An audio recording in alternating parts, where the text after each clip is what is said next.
من دوست دارم امشب یک مژدگانی بدم برای بینندگان عزیزمون، برای موحدین، برای اهل توحید و یکتاپرستی. میخوام تک تک شما عزیزان امام باشید. میخوام تک تک فرزندان شما امام باشند. نخندید، کاملا دارم جدی میگم. همین برادر عزیزمون از اهواز ابو حامد، امیدوارم که الله سبحانه و تعالی هر 5 فرزند شما رو امام قرار بده و خودتونم امام قرار بده. هر انسان مؤمن و مسلمان میتونه امام باشه. هر کدوم از ماها باید دعایمون این باشه که ما امام باشیم برای مردم، از فرزندان ما امام باشن برای مردم. و این نعمتی است که الله سبحانه و تعالی به بندگان خودش داده. با هم میریم به قرآن کریم و این رو میبینیم. من تلاوت این آیات رو از سوره فرقان از آیه 63 شروع میکنیم که الله سبحانه و تعالی میفرماید: وعباد الرحمن الذين يمشون على الأرض هونا وإذا خاطبهم الجاهلون قالوا سلاما. و بندگان خاص رحمان کسانی هستند که با فروتنی و آرامش بر زمین راه میروند و هنگامی که جاهلان آنها را مخاطب قرار دهند و سخنان نابخردانه و ناسزا گویند به آنان سلام گویند و از آنها روی میگردانند. والذین یبیتون لربهم سجدا و قیاما. و کسانی که شب را برای پروردگارشان سجده کنان و قیام کنان میگذرانند. والذین یقولون ربنا اصرف عنا عذاب جهنم إن عذابها كان غراما. و کسانی که میگویند پروردگارا عذاب جهنم را از ما برطرف کن، بی تردید عذابش سخت و پایدار است. إنها ساءت مستقرا و مقاما. بیگمان آن جهنم بد قرارگاه و بد اقامتگاهی است. والذین اذا انفقوا لم يسرفوا ولم يقتروا وكان بين ذلك قواما. و کسانی که چون انفاق کنند اسراف نمی نمایند و سختگیری نمی کنند و بین این دو روش اعتدال دارند.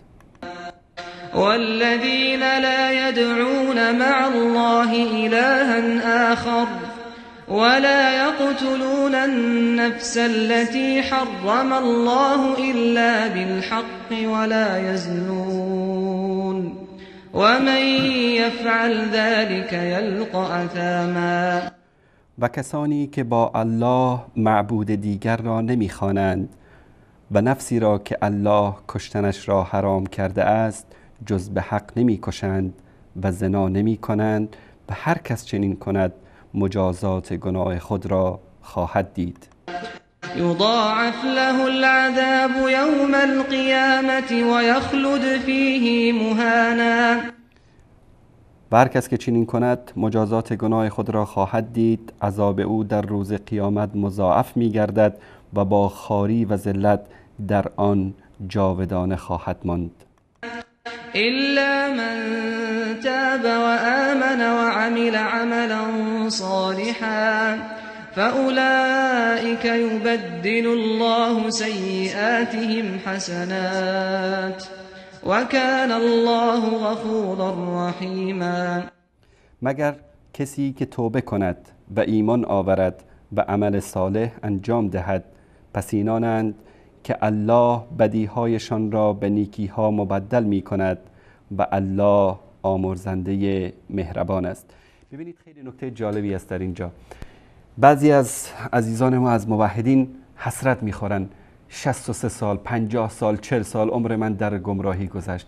الله سبحانه و تعالی در این آیه چقدر زیبا میگه کسانی که ایمان آوردن، عمل صالح انجام دادن، همه اون 63 سال، 45 سال، 55 سال، 30 سال، 20 سال، 25 سال عمری رو که شما در گناه و معصیت و جهالت گذراندین، همه اون بدیهایی رو که انجام دادید، الله سبحانه و تعالی تبدیل به حسنات و نیکی ها و پاداش ها میکنه، در میزان حسنات شما در روز قیامت قرار میگیره. الله اکبر. در ادامه آیه الله سبحانه و تعالی میفرماید ومن تاب وعمل صالحا فإنه يتوب إلى الله متابا. و کسی که توبه کند و عمل صالح انجام دهد پس بیگمان او چنان که باید به سوی الله بازگشت می کند. والذین لا یشهدون الزور وإذا مروا باللغو مروا کراما. و کسانی که شهادت دروغ نمی دهند و چون بر کار لغو و بیهوده بگذرند بزرگوارانه از آن می گذرند. والذین اذا ذکروا بآیات ربهم لم یخروا علیها صما وعمیانا. و کسانی که چون به آیات پروردگارشان پند داده شدند کر و کور بر روی آن نمی افتند. الان بعد از این آیه ای است که محل شاهد و استشهاد ماست که تک تک شما عزیزان میتونید امام باشید. والذین یقولون ربنا هب لنا من ازواجنا وذریاتنا قرة اعین واجعلنا للمتقین اماما.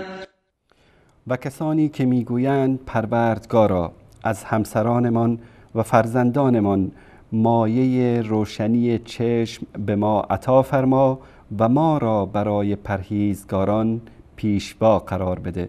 در آخر آیه اینجا توجه کنید و جعلنا للمتقین اماما، دقیقا همون دعایی که حضرت ابراهیم علیه السلام کرده بود.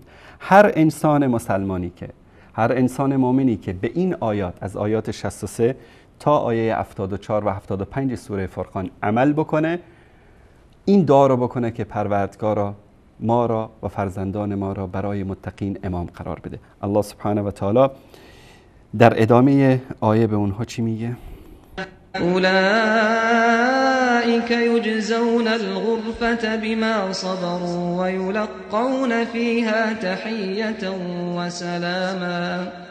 آری اینان به خاطر صبری که کرده اند درجات و منازل عالی بهشت به آنها داده می شود و در آن با تحیت و سلام استقبال می شوند. پس هر کدوم از شما عزیزان میتونید که امام باشید. هر کدوم از فرزندان شما میتونن که امام باشن برای متقین.